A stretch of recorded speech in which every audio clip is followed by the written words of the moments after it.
Virgin. Beauty. Bitch. Podcast. Inspiring women to overcome social stereotypes and share unique life experiences without fear of being defiantly different. Your hosts, Christopher and Heather. Let's talk, shall we? 100 men for their definition of a bitch. You would hear 100 different, colorful descriptions, but only one common theme. Bitch being a woman who is unserviceable to the needs or desires of men. Harsh as that might sound, it's not the problem. It's when women learn to believe in men's definition and adjust their lives to become serviceable to be loved. That is why bitch is so pivotal to women's self-empowerment. And that is at the heart of our conversation today with women's empowerment and sexuality coach, consulting hypnotist, artist, and educator with 19 years in the field of healing arts and personal growth. Melinda Love, welcome to Virgin Beauty Bitch. Thank you, Christopher and Heather, for having me here. I'm so excited about this conversation and the work y'all are doing. Thank you for getting it out there, getting the voices and the stories heard. So important. Now, Melinda, the word bitch, it's baked into our name, it's baked into our brand, and that's on purpose. And after 9 years of asking women to talk about their personal experiences with that word, it only reinforces our vision for why bitch is so critical to women's wholeness. We've learned over time that the word itself is a modality. Betrayal, identity, trust, change, and healing, BITCH, as a path to women's self-empowerment. Today, we want to make it the connection transparently clear. So, Melinda, you recently recorded your very own podcast where you spoke on the importance of bitch as an identity women need to embrace and not shun. The question I can already hear women asking themselves is why embrace this hateful word? Oh, yeah, it's so multi-layered because there is the bitch and lots of different words women have been called, have been weaponized against us. It's not just women.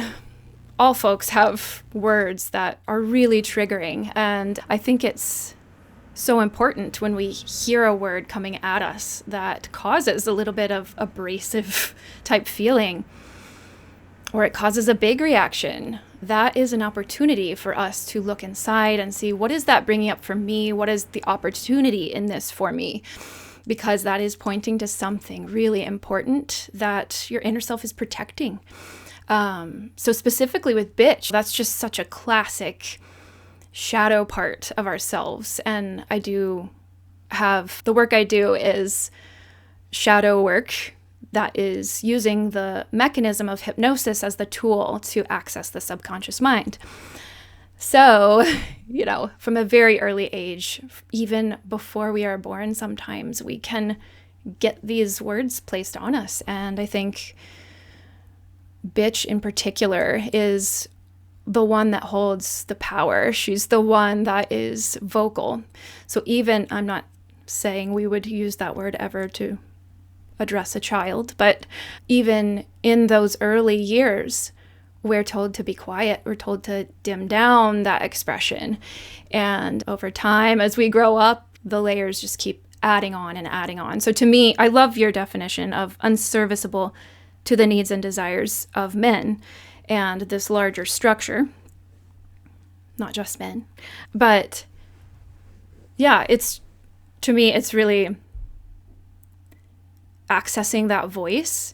And that is one of the most important parts that we have to advocate for ourselves, is getting what's inside on the outside. So I had this vision this morning. It's like you are in a family and it has a big mansion on a beautiful hill, beautiful vista. It's perfect. And you inherit that someday. But you're told one caveat. You're never allowed to go in the basement because it's haunted. Yeah. There are things that happen down there. You never go in the basement, but live in the house, enjoy the house. But the guts of the house, the heater, the electronics, everything is in the basement that you never go into to look at. So you're living in a house that is not comfortable because you never go in the basement. That's your bitch. Your basement is your bitch, and you're not allowed to go there. I just came up with that this morning. Yes, that is so often the analogy that we use when we talk about shadow work and hypnosis is you're going into the basement. Sometimes you might be going into the attic or some other part of the house or the property where you just don't go there. We just don't go there. We pretend it's not there. And when that happens, mold starts to grow. There are black widow spiders, and you create this resistance to the basement that becomes bigger than what is in the basement itself. And we've become so afraid of these natural parts of ourselves, such as the voice, such as our creativity, our sexuality, our desire as women, and as people in general. That resistance is that's the hurdle we have to jump over. It's the bouncer that keeps us out of the fun stuff. Like, I think it's fun now to go down there, but it doesn't seem fun until you can bring in that element of, no matter what, I got this. I got myself. I'm taking care of myself, and I'm dedicated to unconditionally loving whatever shows up in the basement. I don't know. I'm curious what Heather thinks about that. Yeah, when I think of like areas of ourselves, like the basement or the attic that we don't want to look at, or we kind of store things up or down there that, okay, I'm going to deal with that later. That's like a storage area where I don't actually want to look at all of the things that I've had to keep up there. Yeah, I think that like those pieces of self are the places where we feel shame, right? For whether it's like you said, Melinda, the structures that we're meant to serve. And if you don't kind of meet that expectation, I think there's shame that those power structures put on you as a woman. And yeah, I think that like that's a lot of the work that I'm into right now, is really like deeply understanding shame and what brings me shame and why. Because to me, like tapping into my inner bitch, she's trying to feel like, what are the things that I want to work on for myself that is truly for me? And what are the things that I'm trying to work on just for perception or performance? And kind of peeling back those layers or looking at them is, I feel, getting me closer to my authentic self. But, I really like what you and Christopher both said, in that part of the bitch is the piece of you that doesn't and will not subjugate to women. But Melinda, you added not just sorry, to men. And you said not just to men, but to the systems that have kind of kept women in the position that they are, which I think is a broader picture, because sometimes it is other women that are keeping tabs on each other. Yes, that is so important to, just remember, like when we internalize that and we're not conscious of the bitch and all these different things that we have put somewhere else, that we're not only minimizing ourselves, we can't see that we're minimizing ourselves, we're minimizing other women, we're feeling that competition with other women, we're feeling resentful when women begin to get bigger and succeed, or they start to speak out about bitch and other things that make us uncomfortable, because it's not comfortable challenging this stuff outside of us, and it's our insides are a reflection of that outer culture we grow up in. So it's inherently not going to feel super wonderful to bring this up. But yeah, I loved what you were saying about, is it performing? What am I performing here? And I was just thinking about, for me, when I deconstruct the bitch, the good girl archetype is so the opposite of her. It's what I feel like I really identified with, because I was told that repeatedly as a child. Be a good girl, behave, and things like that. And wanting to cling on to that as this sense of comfort and feeling of acceptance. And so, as we do our bitch work now, we're like trying to bring her into it as well, and letting go of those good girl habits. And that's all they are, is just habits that we learn to keep us safe. And we as women kind of band together in our way to keep each other safe by saying, oh, maybe you shouldn't say that. So I don't know. It's just like a big group hug. The culture has given you boundaries to live within. And there are consequences should you stray outside of those boundaries. What I'm really interested in, Melinda, is a lot of women go through an entire life and never face that part of themselves because it is too frightening. It is almost forbidden to do so. What happened in your life that you not only looked at it, you embraced it, you are journeying through it. You're living your life through that identity. What happened? What brought you into this dark basement? I think, it's a story that goes back to the beginning. And I'll try not to dive too deeply into every detail, but I think this is such a generational thing that gets handed down to us, and each generation before hands down this set of rules that this is what kept me safe, this is what I know will keep you safe, and whether or not we speak that explicitly or it's implied, we're just handing down this set of rules, and it's really more like a straitjacket in this case, and it's so confining that it suppresses all of the goodness, the joy, the ability to feel love completely and to express ourselves creatively and live out our mission.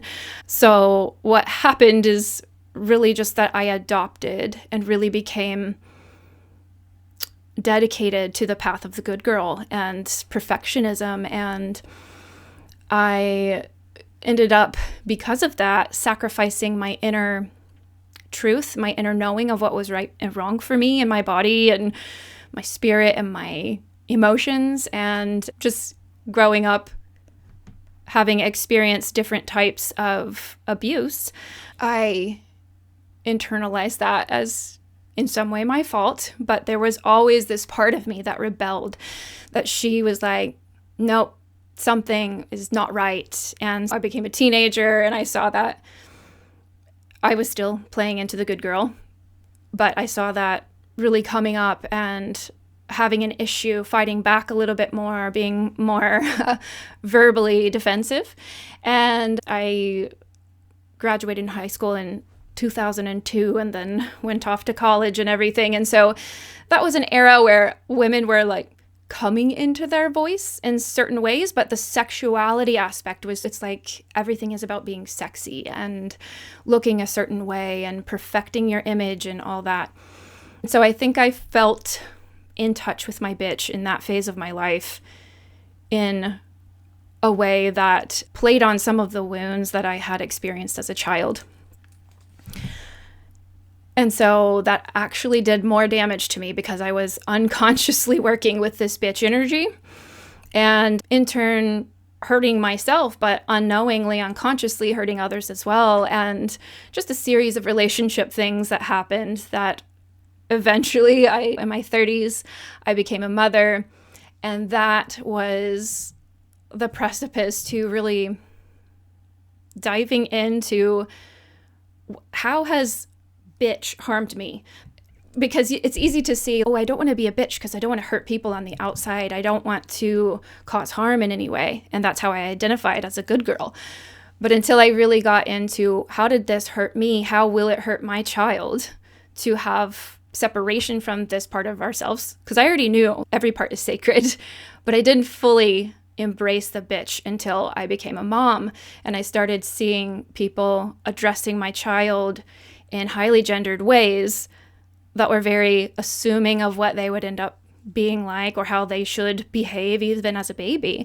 And I was just like, no, this is not how this goes in my house. And because I was not able as a child to speak up for myself, because I was cut off from my voice, I was like, this is the most important thing, me protecting their voice so that they can grow up, know what they want, know what they need, know what their body signals are telling them, and be able to bring it out, up and out through the voice, through creation, through movement, through whatever means necessary. You know, we don't begrudge men usually for voicing what it is that they think or feel on the inside. And so why should that be any different for any other gender? I don't know if that answers your question. I didn't want to go too deep into anyone. It could come from so many different things, but it's more of a cultural inheritance, I think. I appreciate that you've said that you do a lot of shadow work and that you've done some of this work with your inner bitch in your shadow work. Yeah. And I think what you just shared there was like a little glimmer in that even in this word itself has a shadow side, this side of not wanting to hurt other people, not wanting to be so aggressive that you're actually being hurtful. But then there's this other parts of bitch that are not about being aggressive, but finding your voice, being able to vocalize you feel, vocalize your needs, vocalize what is in your body and needs to come out. And to me, like that is a piece, the pieces of this conundrum that Christopher and I are working at unpacking is that for so long, it's been a woman who is aggressive or mean-spirited or difficult for no reason, and difficult against who is up for debate. But then in our journey on this podcast, for so many women that we've talked to, the bitch has been like the mama bear that protected their kid and what they knew their kid needed that they didn't get when they were younger, or just protecting them in a different kind of way. Sometimes not even about their child, just knowing deep down in themselves that they had hit a breaking point and they weren't going to allow people to just step all over them, right? To just really be true that what you contribute into a space truly matters. So in your work with the bitch, like how do you see all these kind of different sides of her? What have you explored with these different pieces of her? If you could dive a little deeper from where you were just at. Yeah. And so with shadow work and parts work, it's so interesting to think about the light shadow and the dark shadow. And this concept comes from Debbie Ford's book, The Dark Side of the Light Chasers, which is very inspiring to me. Highly recommend it. She talks about how, and I'm going on a bit of a tangent, and I'll try to come back to the bitch and the different sides of it, but we can partition off different parts of ourselves. Usually we think of what's in the shadow is the bad stuff, the bitch, and what other things? Disgust and shame and anger, things that we consider destructive. There are also things like joy and exuberant expression that we partition off and put in the shadow. We might not think of ourselves as a bubbly, excitable person, but sometimes when we do shadow work, we end up unearthing these parts of ourselves. Oh, I didn't know I was so lighthearted. I didn't know I had this specific style of humor. So that's super interesting that those are called the light shadow. And so you can take any one archetype within us or part within us and find the light and the dark side of them. So with the bitch, there is, I made a whole chart of it that I go through in that podcast episode you were referencing. But if you take big bitch and little bitch, so there's all different types of bitches, right? There's a cold bitch and a hot bitch. So these are going to two different ends of a spectrum. What do those really represent? The little bitch would describe I'm being childlike. I'm being in a youthful, more maybe innocent or even naive version of myself. If I'm being a big bitch, I'm being bold and abrasive and perhaps in your face a little bit. She's also a queen. She's a leader. She's got the boundary setting and she might be an advocate, very purpose driven. And then so a cold bitch, for example, we think, that's someone who's cold-hearted. But what is on the light side of that? What is the gift that cold bitch brings? She, no matter what, I am sticking to my boundaries. And it might feel cold to you. That's your opinion because it's what I need. It's what I need.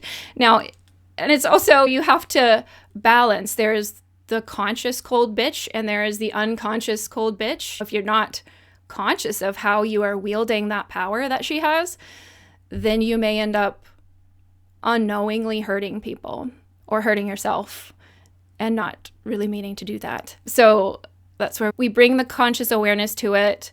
And then ideally we bring a sense of loving kindness as well. So we can acknowledge all of our parts. We can acknowledge all the things that are going on in the outside world and with the other folks that may be involved. And we can kind of make more informed decisions about how am I using this cold bitch energy, if that's who I have to tap into.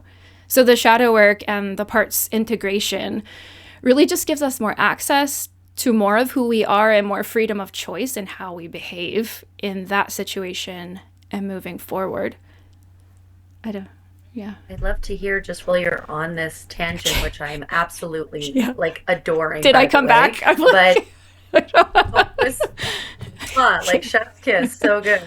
I just would love to hear your thoughts on your hot bitch. Oh yeah, the hot bitch. Oh yeah.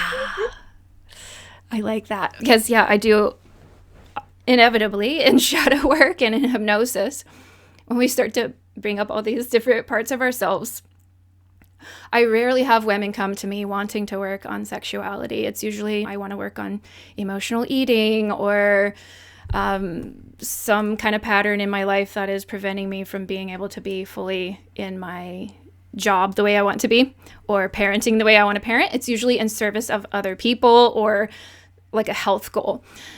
But inevitably, what almost 100% of the time comes out is it's a disconnection with her sexuality or her pleasure. And so we find that the hot bitch is just, she is passionate. She's luxuriating in life. She just loves everything when she's drinking a cup of tea. She is experiencing that in every sense of her body. And she just is radiating with her own aliveness, her own pleasure and desire. So that's really who I see that as. She's also be maybe seen as the lover archetype, the empress, even the siren in some situations if she is calling something or someone to her. And there was a thread that I was following and it shot out of my mind. But so I feel when women can get to the point where they're realizing, oh, what I really am wanting is that desire to come back online, that's when we're really getting to the heart of it. Sexuality and desire is how we are created. It's how life is created. It's how we create anything that we want to create in our lives. It starts with that seed of desire. And so reconnecting with that inner hot bitch, she's got the passion. She's got the, I know what I want. And I might not know how to get it, but I know how to use my resources. I have to add, from a male perspective, that is the most dangerous bitch of them all, because she is it's all we live for, but we need to control it as men, because she is the femme fatale, inevitably, if she wants to be. She has all that power. We need to control that. So she is the most dangerous bitch of them all, is that hot bitch. I'm curious about the word control. I saw Heather was curious about something too. We want our women packaged in a certain way with only certain powers. We don't want you to be using all of your powers because we are susceptible to those powers. Mm-hmm. And we need to control. We need the control of that relationship. Yeah. Right? I think that control means that you get access whenever you want. And you don't get to exercise. For me, rather than but you don't get to exercise all of the power that is within that part of yourself. It's too much. And when Christopher says this, he doesn't mean him as a man. He means the patriot. I get that. Yeah, totally. And I'm not challenging you or anything. I just think that is so interesting to think, like, how can the larger man, whatever we want to call it, the patriarchy, the entity that is this thing that is causing suppression, both outside and inside of us, how can that part expand? So we think right now he is controlling, he's wanting the hot bitch to contain herself, because if she doesn't, then he will not be able to control himself. And then what will happen? Oh my gosh, it will be chaos and anarchy. And she will have power over him. Oh, okay. It's the power balance. To keep the power balance the way it is, he needs to control her power, because he knows that her power is so much more something he cannot actually resist, Yeah. because it is, like you say, it is the spark of life. Yeah. It is something we both need, but inevitably she has the ultimate power that he desires, that he wants, that he needs. And So that's the whole reason why we get exactly. into this in the first place, is Exactly. he must suppress the feminine Yes. sexual expression. Because, Yes. And by extension, control the whole woman, just her sexuality, all of her. I think that speaks to exactly what you were saying, Melinda, that a woman's sexual desire and her sexuality for herself is it's a portal, it's the key, it's the foundation, it's the source to herself as a whole.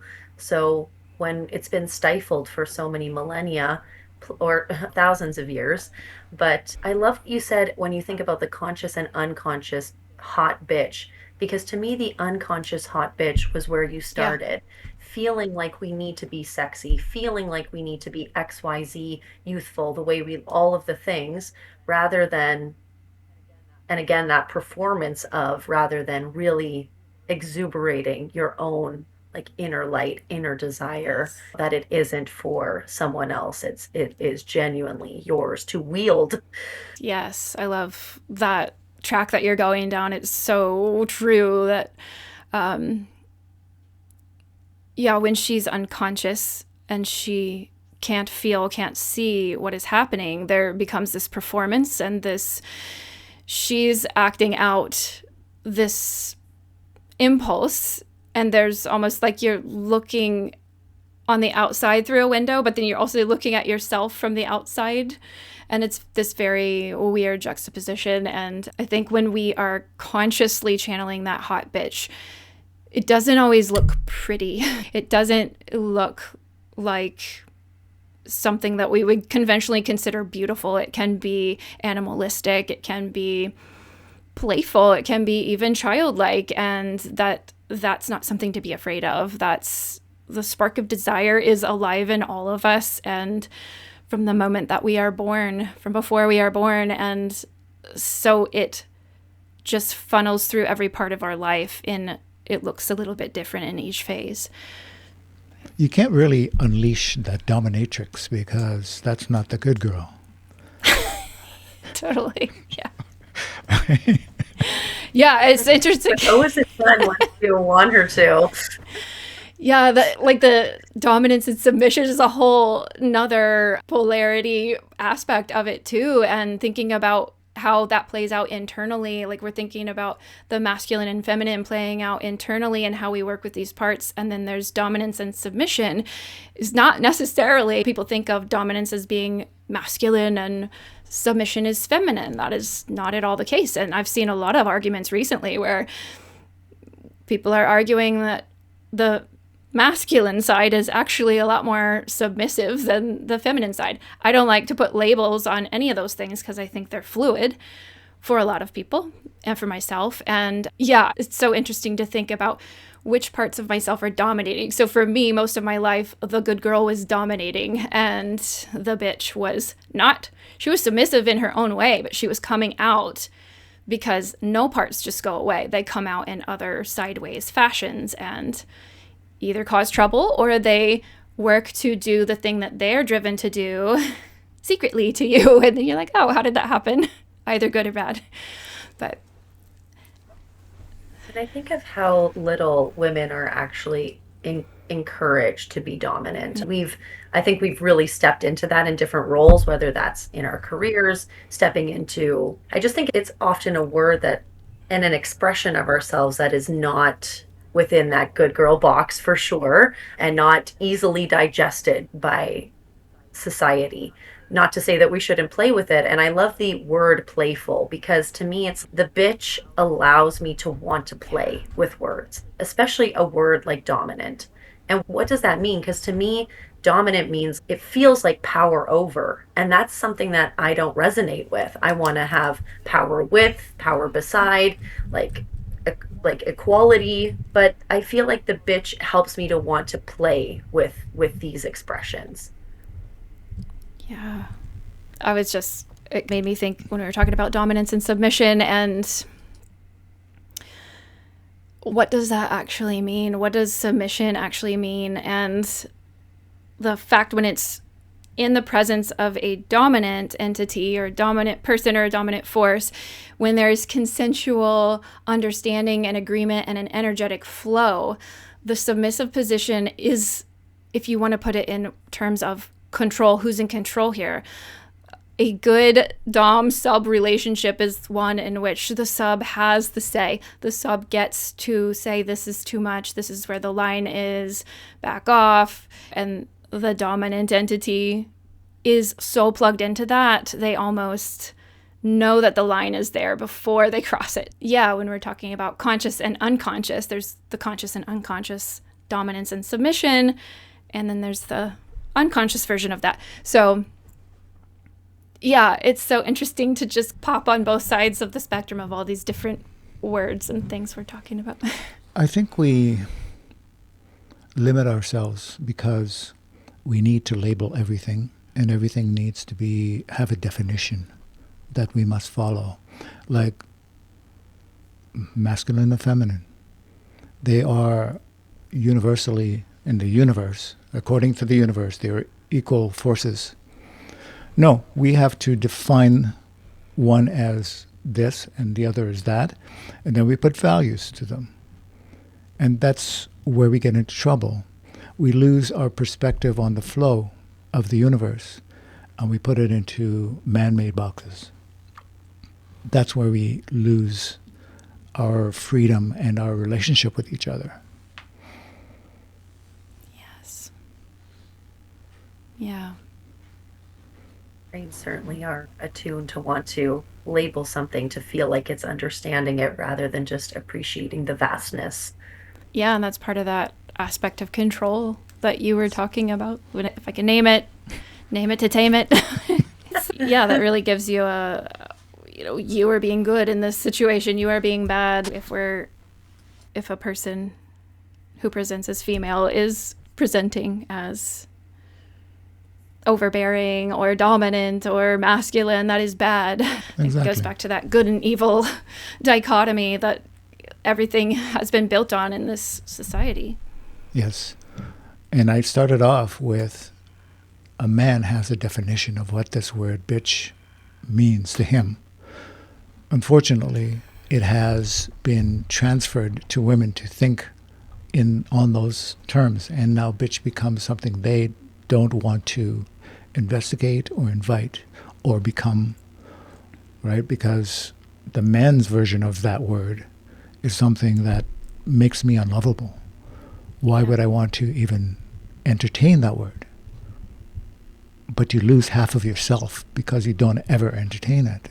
You're not aware of it because you think it's bad.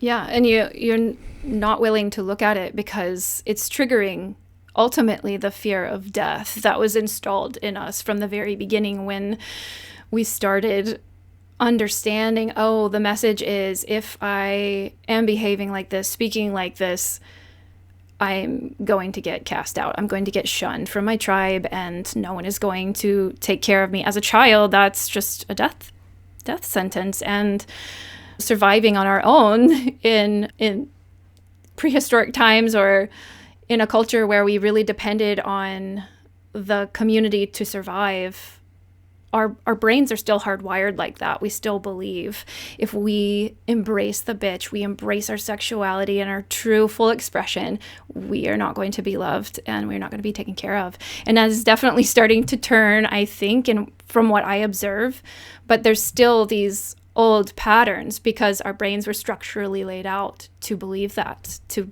keep us surviving. So yeah, it's definitely understandable. And that's why I have so much compassion for why people are so resistant to it. And if you're on the path and you're ready to receive that, you're ready to start peeking in, it can be really helpful to see other people living an example of, she's doing it too, and she's surviving, and she's being seen and not always loved in it, but perhaps I can start to access parts of myself that can unconditionally love these parts that other people are really triggered by. I do think that we see in today's world a reclamation of the word, if you want to call it that, with being a bad bitch or yes, bitch, yes, like very pop culture, very surface level in some ways. But in other ways, I feel that pop culture has taken something that has degraded women for so long, and women have taken it and made it into something else. Like I'd be curious on your thoughts about what you're seeing in the pulp culture version of the word right now. Yeah, I think you can see that with examples of lots of different types of words, and how when the person or the group that has been subjected to having heard this word as an insult, taking it back, this is my word now. Yeah, there's so much power in our words. Those are the things that we have to point from, this is what's inside of me. My word is my arrow that points to the direction of meaning. And that's how we communicate our insides with the world on the outside.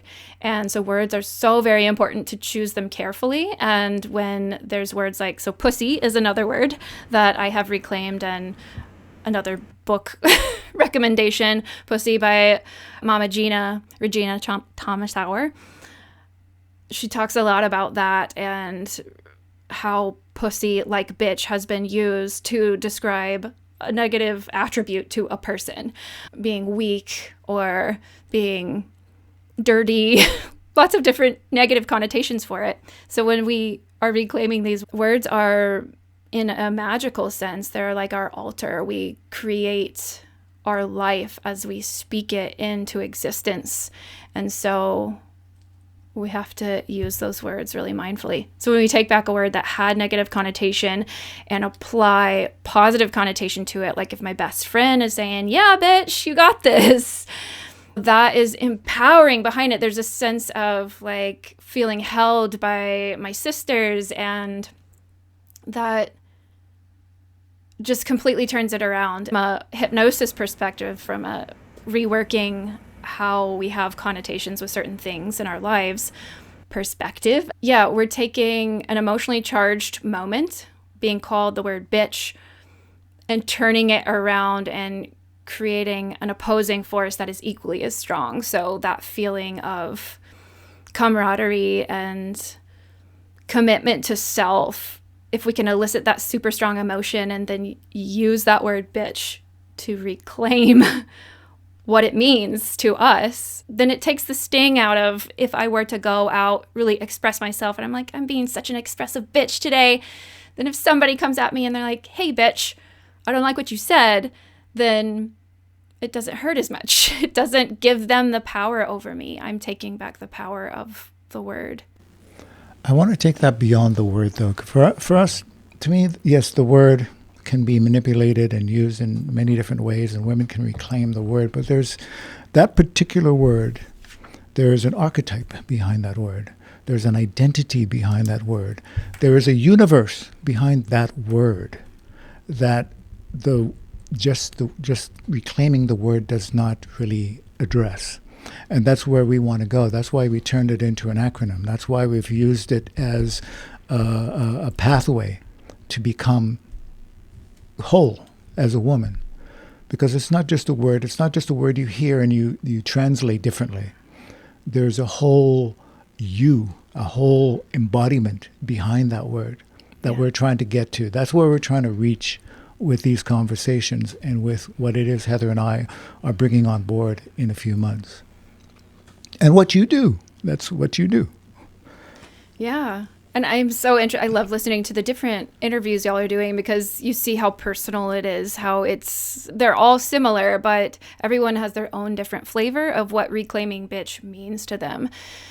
Like, to me, bitch is the wild woman. She's the queen. She's a visionary. The most important thing that comes to me is I am purpose-driven and I move my message out into the world. I am not straying from my mission for any reason, unless I, at some point in the future, deem I need to adjust course and that feels aligned. But the bitch is really she's an artist and she's a visionary, and she has this vision of the future that she sees as totally necessary, and that's what she's plugged into. So I don't know. It's like now when I think of the word bitch, when I'm saying it, it feels so good. It feels like, yes, let's go.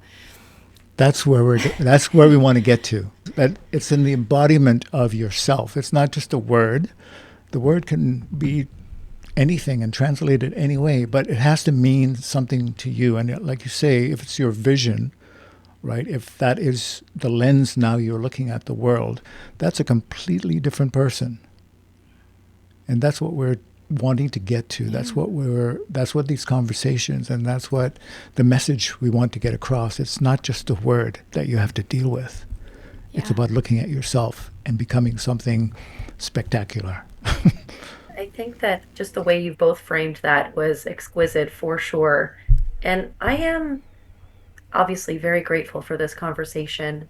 And I'm excited that in today's era, even though it isn't like the depth that we're hoping to achieve, I really appreciate what you said, Melinda, because there is something that's happening right now in how people use the word, the connotations behind it, that are helping women to not have it be the sting that it once was, and maybe creating a more fertile soil for these kind of conversations to take hold and people to not feel immediately triggered by it, but to want to explore it deeper. No, I totally agree with that. You know what it came to mind? It's like a window, but it's been covered up with dust and dirt for a long time, and you can't see through it. So what the hell is the purpose of the window, right? So what you speak about, Heather, is about cleaning that window. Now you can see beyond where you could have seen before. And yes, the word is the dust and dirt on the window that you need to remove before you could see beyond.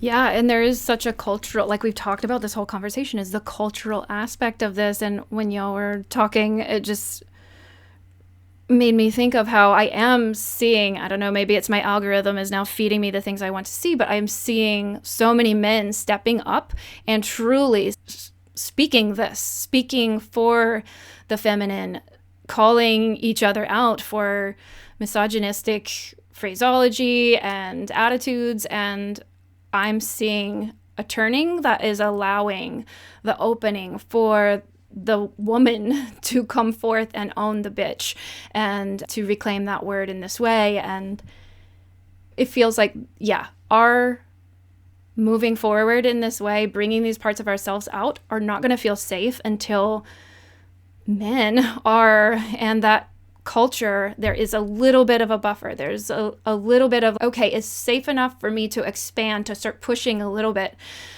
And as we get stronger and we get more confident, we can start bringing those things out. Unfortunately, because we've been pushed to one side of the extreme for so long, the pendulum swings back in the other side before we come to center. But I think the masculine and the feminine are becoming more integrated, or we're at least having room to push the word I'm looking for, the definition of what do all these things mean? Who have I really been hiding on the inside, and having more of an open stage for us to play these parts out and trying to be playing them out in a more conscious way. So yeah, I appreciate this platform, and this container here feels really safe to talk about all this stuff. You have no idea how great it feels. When Heather and I started doing this podcast 9 years ago, and we had these 3 words, it's like, okay, this is fun, this is provocative and cool.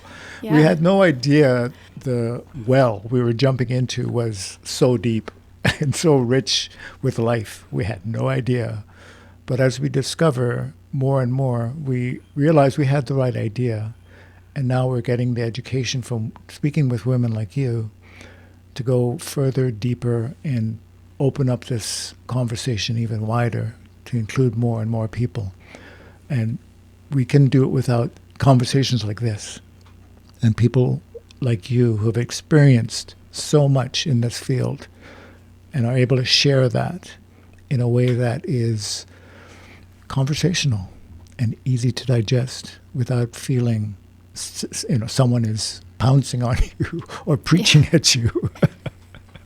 Oh, So we good. appreciate that. We appreciate that so much. Yeah, thank you. I'm sure you would have a lot to contribute in your work, just in our deep dives that we've done for Virgin, right? Yeah. So tied to women's sexuality, or as Christopher had said earlier, the control thereof, and really that word has evolved so much for us over time. And same with beauty. Yeah. Each one of these three words have such immense impact in the lives of women historically, currently, into the future. So, we would love to have you back because this has been such a joy. Yes, I love what y'all are doing. And yeah, you mentioning the virgin and the beauty, it just makes me want to dive right in again. But yeah, we'll save that for another conversation. So thank you so much. Okay, It's been fun. I'm listening to I Love You. I want to get and learn more about you. How do I do that? Yeah, so my website is melindalovecoach.com. And if you head on over to /podcast, you will find I've got a free offering there, the Inner Magic Method. That's just my short way of meeting the moment and accessing what part is alive for me right now. What part is showing up to make me feel shut down or make me feel really angry, and just slowing things down and getting into contact with these parts that we're talking about. So I got that free offering for you over there. I've got digital courses diving into this stuff. And of course, I work one-on-one doing transformational hypnosis and coaching. So yeah. Oh, Thank yeah. you. And I just started a podcast, Embodied Magic with Melinda. So you can listen to me over there. Thank you so much. I listened to the episode on Bitch, and it is truly engaging and educational. It is a very, very, very powerful message that you put out there. So thank you for doing that. Thank you for sharing that with us and coming on this platform to expand what it is we're doing as well. Absolutely. Thank you so much for your wisdom and the open space. Love it. It was so fun. And you have been listening to The Virgin Beauty and the BITCH in her year. 2026. You want to find us? You want to like us? You want to share us? If there's someone out there you love, you want to share this with them, right?